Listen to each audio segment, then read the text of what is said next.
지금 우리가 살고 있는 오늘을 아십니까? 이 오늘이 얼마나 심각한지 예수님은 우리에게 이렇게 네 가지로 반드시 기도하라고 가르쳐 주셨습니다. 일용할 양식에 대한 문제입니다. 또 한 가지는 우리의 죄를 사해 준 것처럼 우리 한 사람 한 사람 죄를 용서해 달라고 기도하라. 또 한 가지는 우리 주변에 시험 들 일이 어마어마합니다. 우리를 시험에 들지 않게 해달라고 기도하라고. 네 번째는 마감입니다. 다만 악에서 구해달라고 기도하라고 가르쳐 주셨습니다. 이 네 가지 기도 제목만큼 심각한 것은 없어요. 그럼에도 우리에게 베푸신 은혜 때문에 오늘 이렇게 대단한 날을 선물로 주신 것입니다. 한마디로 저와 여러분이 살고 있는 오늘은 이날과 오늘로 그대로 나뉩니다. 늘 살던 대로 사는 사람과 또 오늘을 새날로 맞이하고 사는 사람입니다. 같은 시간과 같은 공간입니다. 이렇게 다를 수가 없어요. 이래야 하는 것은 아닙니다. 그저 이런 날을 맞이하고 살아가는 것뿐이다. 아니면 아닌 대로, 그렇다면 그런 대로 이 시간도 펼쳐갔습니다. 이 얘기는 지금도 누구에게나 오늘을 찾아준 것은 맞지만 이런 오늘이 아니면 오늘을 맞이하고 사는 사람은 아닙니다. 그냥 그날 남들처럼 남들 보고 우리의 모든 기준을 삼습니다. 나도 저렇게 살고 싶고 저렇게 아주 편한 사람으로 살아갈 수밖에 없습니다. 그런 그 가운데에서 오늘 새날로 맞이하게 하신 이 시간입니다. 이런 사람에게 만나주시는 그 사실과 실체가 있습니다. 이것을 본문은 이렇게 얘기합니다. 모든 것을 너희를 위하여 하는 것이라. 아주 놀라운 일입니다. 스스로 물어보십시오. 나를 위해서 무슨 일을 하셨나? 아마 별게 없을 것입니다. 그렇지 않습니다. 이것은 누구나 다 오늘이 대단하다는 둥, 오늘이 날씨 좋다는 둥, 별소리를 다 하겠습니다만은 이것은 자기가 맞이하고 싶은 대로 맞이하는 오늘인데 아무나 이런 오늘을 만나는 건 아닙니다. 정확히 표현하면 누구에게나 아브라함의 복이 허락된 것이 아닙니다. 반드시 그 약속에 근거합니다. 약속으로 근거된 이 사실만이 오늘을 전혀 다른 시간과 공간으로 펼쳐갔습니다. 그 약속은 바로 이러한 것입니다. 그 준비인데 지금도요. 왜 하나님이 이처럼 우리를 사랑했다고 할까요? 하나님이 사랑하는 자들을 위하여 예비하신 것이 있습니다. 이것을 성경은 이렇게 말합니다. 하나님이 자기를 사랑하는 자들을 위하여 예비하신 모든 것은 눈으로도 보지 못하고 귀로도 듣지 못하고 사람의 마음으로도 생각지 못하였다 함과 같은 예비하심입니다. 이것이 아니면 우린 살던 대로 살 수밖에 없고요. 그저 힘들고 고통스럽고 남과 비교하다가 일생을 마감할 수밖에 없습니다. 하지만 이 시간도 우리가 한 번도 경험해 보지 않는 이 오늘이거든요. 여기서 긴장하지 않을 수 없어요. 어느 누구도 오늘은 새날입니다. 아무도 살아본 일이 없어서 이 땅에 있는 모든 처세술은 지금까지의 일이 앞일은 아무도 모릅니다. 아무리 처세술의 대가라 할지라도 오늘은 아무 의미가 없습니다. 왜? 새날이기 때문에. 왜 그럴까요? 오늘 지금 이 순간에도 숨이 넘어가는 사람이 있고요. 끝나는 사람이 있고 수많은 사람들이 이 시간도 생명을 달리할 것입니다. 또한 태어날 것입니다. 이 비밀을 아십니까? 죽는 사람은 뭐고 태어나는 사람은 뭘까요? 이 시간 이후에 되어지는 저도 몰라요. 아무도 알지 못하는데 이제까지의 모든 처세술로 오늘을 산다. 이건 무모한 사람, 무지한 사람입니다. 오늘은요 새날입니다. 왜? 이 날을 주신 분이 계십니다. 다행히 이 시간은 저와 여러분이 그분 앞에 초대를 받은 시간입니다. 분명히 이 시간 말씀하십니다. 하나님이 자기를 사랑하는 자들을 위하여 예비하신 모든 것이라고 했어요. 궁금하지 않습니까? 근데 그분을 사랑해야 합니다. 사랑하지 않으면 그분이 가장 좋은 것을 화로 여깁니다. 그분이 가장 안타까운 것을 복으로 여깁니다. 그분이 해서는 안 될 일을 우리 지금 마음껏 펼쳐가고 있어요. 이렇게 다른 것입니다. 여러분 요즘 얼마나 교육이 심각합니까? 요즘 초등학교에 체벌이라는 소리를 들어본 일이 있습니까? 그대로 경찰이 동원되고 법정에 서야 합니다. 선생님 말 한마디 잘못하면 회초리 어림도 없어요. 아동 학대가 됩니다. 이건 사는 게 아닙니다. 이건 성경을 다 태워버리든지 없애버리든지 자신에게 초달을 하라 그래요. 초달은 정확히 종아리를 나뭇가지로 때리는 것을 말합니다. 그럼 어떡할까요? 성경 태워버려야 되죠. 이렇게 심각한 줄을 아무도 몰라요. 그리고 지금 우리의 자녀들이 방치되어 있다. 저는 이 삶의 현장에 방목되어 있다. 그러면 어떻게 될까요? 불보듯 뻔합니다. 우리가 이 사랑의 관계성이라는 이 사실을 가장 먼저 맛보고 입문하는 게 뭘까요? 부모가 자녀를 두기 시작하면서 사랑을 요만큼씩 배웁니다. 소위 내리사랑이라 그러죠. 그 전에 에로스 가지고는 어림도 없습니다. 스토킹에도 어림도 없어요. 즉 한마디로 물론 스토킹가 거기에 해당이 되긴 하겠습니다만은 내가 한 가정을 이루고 생명을 낳으면서부터 이 심각함을 맛보게 됩니다. 그리고 자식 키우면서 어른들이 늘 그러죠. 너도 자식도 봐라. 이제 조금씩 철이 들어가죠. 하나하나 부모님이 내게 해주신 것 다 아닌 줄 알았는데 지금 내가 키워보니까 내가 똑같이 그렇게 하고 있지 않습니까? 그것도 부족합니다. 지금 우리가 얼마나 시급한지 하나님은 변함없이 우리를 사랑하시지만 우리는 하나님을 사랑하지 않습니다. 어떻게 알 수 있을까요? 하나님을 사랑하는 자, 곧 그 뜻대로 부르심을 입은 사람에게는 지금도 전혀 다른 하나님의 준비한 세계가 있습니다. 또 살아야 할 모든 것을 자기를 사랑하는 자들을 위하여 예비하신 시간과 공간이 있습니다. 네, 바로 이것은 지금도 아무도 한 번도 경험해 보지 못한 이러한 세계를 우리는 지금도 얼마든지 맛볼 수가 있는데 우리는 하나같이 지금 주신 것에 다 푹 빠져버렸어요. 그래서 대표적인 것이 보십시오. 자녀를 키운다고 뜻대로 키운다고 이 자녀에게 주신 자녀를 새까맣게 잊어버리고 여기에 푹 빠져 있지 않겠습니까?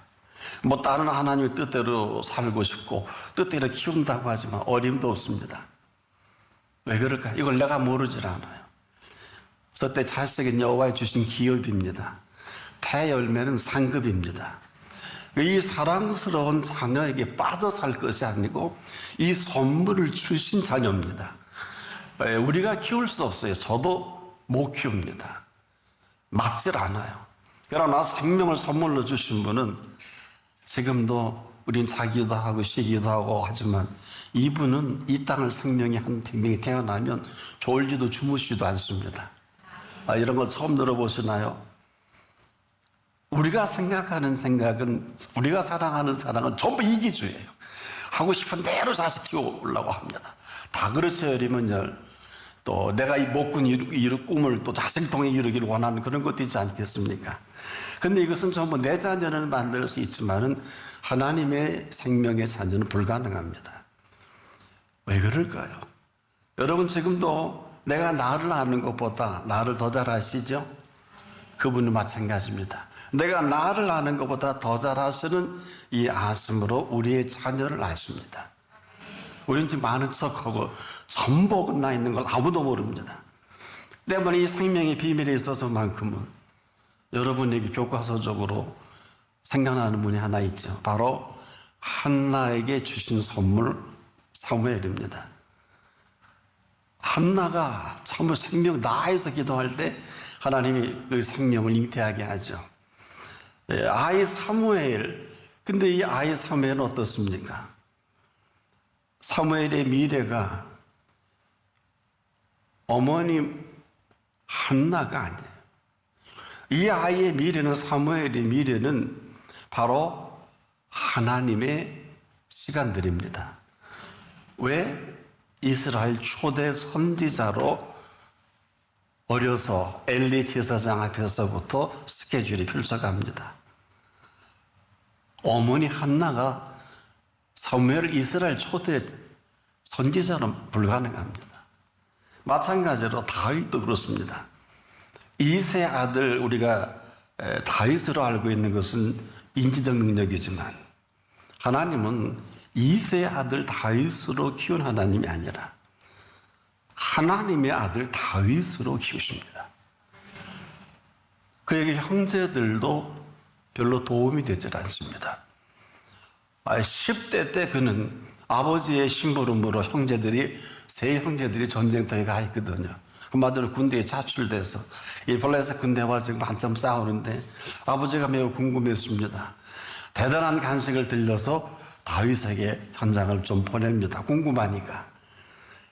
떡하니 가보니까 이건 뭐 엉망진창, 이 골리앗이라는 장군 앞에서 이 블레셋 군대 앞에 사울 왕도 벌벌 떨고 형제들도 두려워 꼼짝 못합니다. 10대 다윗을 볼 때 이건 말이 안 되는 거예요. 그래서 보다가 형들이 막 야단칩니다. 빨리 집에 가지 않고 뭐하냐.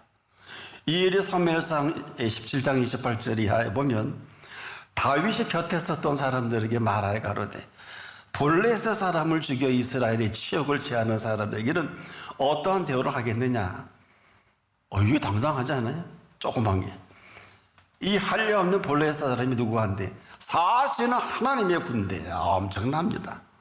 이 사람들이 이런 말할 줄 몰라요. 사울도 모르고 형제도 몰라요. 사실은 하나님의 군대를 모욕하겠느냐? 백성이 전과 같이 말하여 가로되 그를 죽이는 사람에게는 여차여차하니라. 한마디로 사울 왕이 딸을 주겠다 그랬고 그 미래를 보장하겠다고 한 것입니다. 그런데 이때 그 맞이 엘리압이 다윗의 사람들에게 하는 말을 들은지라 그가 다윗에게 노를 바라여 가로되 야 네가 어찌야 이리 내려왔어? 들에 있는 양 몇 마리 누게 맡겼느냐? 나는 네 교만과 네 마음이 완악함을 하노니 네가 전쟁을 구경하러 왔도다. 기껏 형이 하는 소리가 이 정도예요. 성경 대로 보면 여기에 다윗이 이렇게 답을 합니다. 다윗이 가로되 아니 내가 무엇을 했습니까? 어찌 이유가 없겠습니까? 그리고 돌이켜 다른 사람을 향해서 전과 같이 말합니다. 똑같은 얘기하니까 사울왕이 또 나섭니다. 다윗을 제지합니다. 이렇게 기록을 합니다. 다윗이 사울에게 고하르되 이를 인하여 사람이 낙담하지 말 것이라. 무슨 설교하네요. 주의 종이 가서 저 블레셋 사람과 싸우리다. 사윗이 다윗에게 자근자근 이릅니다. 네가 가서 저 블레셋 사람과 싸우기에는 능치 못하다. 너는 소년 아니냐. 그는 어려서부터 용사였느니라. 이렇게 달래는데 다윗이 이렇게 사울에게 얘기합니다. 주의 종이 아비양을 칠 때 여러분도 자녀를 이 10대 때부터 키워야 돼요. 다윗을 참고하면 좋지 않을까. 아이들을 전부 병약하게 키우는데 다윗이 지금 10대면 이런 얘기합니다. 주의 종이 아비양을 칠 때에 사자나 곰이 와서 양떼에서 새끼를 움키면 내가 따라가서 그것을 치고 그 입에서 새끼를 건져낸다. 그것이 오히려 일어나 나를 해하고자 하면 내가 그 수염을 잡고 그것을 쳐 죽였나이다. 주의 종이 사자와 곰도 쳤은즉 놀라운 얘기합니다. 막 거기서 봤는가 봐요. 사실은 하나님의 군대를 모욕한 이 할례 없는 블레셋 사람이니까 그가 그 짐승이 하나와 같이 되리이다. 그리고 또 이렇게 얘기합니다. 여호와께서 나를 사자의 발톱과 곰의 발톱에서 건져내었은즉 이게 뭘까요? 우리는 처음 깨어나 키웁니다. 여러분 예수님이 아까 뭐라고 기도했나요? 다만 악에서 구하옵소서. 우리를 시험에 들지 않게 하옵소서. 여러분 그 기도는 압니까? 하고 있습니까? 여기 시험 안 든 분이 몇 분이나 될까? 전 몇 분 안 된다고 봐요. 지금도 시험에 든 상태는 기쁨을 몰라요. 평안도 상실했어요. 감사의 어림도 없어요. 어떻게 살려고 그러냐? 이게 얼마나 심각한지는 몰라요. 머리는 지금 율법 학자입니다. 모르는 게 없어요. 현실은 이미 시험 들어있어요. 주님이 그런 기도 하셨어요. 근데 이 다윗 좀 보세요.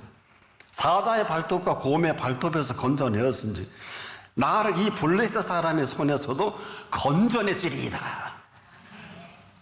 사울이 듣다가 이제 다윗에게 이렇게 얘기합니다. 여호와께서 너와 함께 계시기를 원하노라. 이 뭐 폭인지 보내는 건지. 이래서 골리앗 앞에 서게 되잖아요. 이에 사울이 불안하니까 자기 군복을 다윗에게 입힙니다. 노투구를 머리에 씌웁니다. 그에게 갑옷을 입히며 다윗이 칼을 군복 위에 차고는 익숙지 못하니까 시험적으로 걸어보다가 똑똑하지요. 사울에게 고하되 익숙하지 못하니 이것을 입고 가지 못하겠나이다 하고 곧 벗고 손에 막대기를 가지고 시내에서 매끄러운 돌 5을 골라서 자기 목자의 제구에 곧 주머니에 넣고 손에 물매를 가지고 블레셋 사람에게로 나아가니라. 이게 무슨 얘기냐? 다윗은 사울의 갑옷으로 싸울 수 없어요. 근데 우리 얼마나 남의 갑옷을 좋아합니까? 불가능해요. 블레셋 사람이 점점 행하여 다윗에게로 나오는데 방패든 자가 앞에 섰더라. 그 블레셋 사람이 둘러보다가 다윗을 보고 업신여기니 이는 그가 젊고 붉고 용모가 아름다움이라. 블레셋 사람이 다윗에게 이르되 네가 나를 개로 여기고, 여기부터 개가 나오죠. 막대기를 가지고 내게로 왔느냐? 너 개치러 왔느냐? 얘기겠죠? 그 신들의 이름으로 다윗을 저주하고 또 이르되 내게로 오라. 내가 네 고기를 공중의 새들과 들짐승에게 주리라. 때에 다윗이 블레셋에게 이렇게 말합니다. 너는 칼과 단창으로 내게 오거니와 나는 만군의 여호와의 이름 곧 네가 모욕하는 이스라엘 군대의 하나님의 이름으로 네게 가노라. 인류 역사에 최초로 만군의 여호와의 이름이 등장합니다. 다윗 덕분이에요. 오늘 여호와께서 너를 내 손에 붙이시리니, 잘 들어보세요. 오늘 여호와께서 너를 내 손에 붙이시리니 내가 너를 쳐서 네 머리를 베고 블레셋 군대의 시체로 오늘날 공중의 새와 땅의 들짐승에게 주어 온 땅으로 이스라엘의 하나님이 계신 줄 알게 하게. 이보다 위대한 복음전도 어디 있어요? 하나만 하면 돼요. 이 사건이 지금도 수천 년 동안 온 인류에게 복음이 됩니다. 온 땅으로 이스라엘이 하나님의 계신 줄 알게 하겠고, 이들은 1948년까지 전 세계 디아스포라가 됐다가 48년에 이스라엘이 회복하죠. 얼마나 놀랍습니까? 이러면서 이렇게 얘기합니다. 또 여호와의 구원하심이 칼과 창에 있지 아니함을 이 무리로 알게 하리라. 여호와의 구원하심이 네 스펙이나 네 돈이나 네 연줄이나 네가 뭐 어쩌고 저쩌고 하는 이 모든 이런 것들을 우리 너무 좋아하죠. 아니, 전쟁에 여러분 칼과 창 없이 어떻게 싸워요? 똑같은 얘기입니다. 똑같은 얘기. 돌 5개 물맷돌과 그 목자의 행구와 막대기 가지고 무슨 전쟁을 나갑니까? 보세요. 여호와의 구원하심이 칼과 창에 있지 아니함을 무리로 알게 하리라. 이보다 위대한 실체가 어디 있습니까? 전쟁은 여호와께 속한 것인지. 인류에 지금 되어지는 모든 전쟁은 여호와께 속해 있습니다. 사람들만 몰라요. 전쟁은 여호와께 속한 것이죠. 우리나라도 명심하십시오. 종전이 아니라 지금 판문점에 유엔군 중립국 감시원들이 아직도 못 떠난 종전이 아니라 전쟁을 잠깐 멈춘 지가 70년이 넘었어요. 이걸 한순간도 잊어버리면 안 됩니다. 이것 때문에 산마의 주한 미군이 어쩔 수 없이 있는 거예요. 근데 어떤 일이 벌어질까요? 외신을 보니까 팔라오가 2만 명밖에 안 되는데 14억의 중국 시진핑을 향해서 중국 사람 가라. 와, 관광 100만 명 보낼 테니 제발 까불 좀 하고 우리 속에 들어와라. 이번 대통령 팔라오 2만 인구밖에 안 되는 대통령이 NO! 우린 망해도 좋다. 그 나라는 한 50% 가까이가 관광 수입인데 와, 이 멋있는 사나이. 그리고 다시 미국과 거래를 합니다. 사실 팔라오처럼 전초기지가 중국을 겨냥한 전초기지가 팔라오처럼 좋은 데는 없어요. 모든 전쟁은 하나님께 속해 있습니다. 그가 너희를 우리 손에 붙이시리라. 블레셋 사람이 일어나 다윗에게로 마주 가까이 올 때 다윗이 블레셋 사람에게 마주고 항호를 하여 빨리 달리며 손을 주머니에 넣고 돌을 취하여 하던 대로 하는 거죠. 여러분도 살던 대로 사세요. 이게 심각한 얘기. 살던 대로 살 수밖에 없어요. 다윗이 설망설망 나무 밑에서 양 몇 마리도 안 돼, 이제 까부지 양 갖고 게을러서 아무것도 안 했다. 그런 얘기도 못 할 거예요. 그렇겠죠? 뭔가 근거가 있어야죠. 여러분의 근거는 뭐예요? 뭘 하래요? 우리 아버지 건데, 우리 아버지가 하나님 믿는데, 아니야, 사자 고마. 어떻게 아버지 재산을 네가 낼름거리냐? 그리고 사실 그대로 주먹으로 쳤다 그랬지 돌로 친 게 아니잖아. 그래요, 안 그래요? 물면은 스스로 아이가 어려서 연습한 거고. 허영이냐? 거부냐? 허영이냐? 즉 인정이냐? 거부냐가 여러분의 관건이에요. 우리가 이 사실을 모르면 지금도 일생을 신앙의 혼란 속에 살아갈 수밖에 없어요. 분명히 우리가 알아야 할 것은 뭐냐? 이런 엄청난 사실 때문에 친히 이분이 다윗의 모든 것을 얘기하시는 분이 이 땅을 찾아주셔서 그 실체를 우리에게 이렇게 말씀하신 걸 기억합니까? 뭐라 그러시는 압니까? 많은 선지자와 의인이 그렇게 보고자 해도 보지 못하고 듣고자 해도 듣지 못한 나다.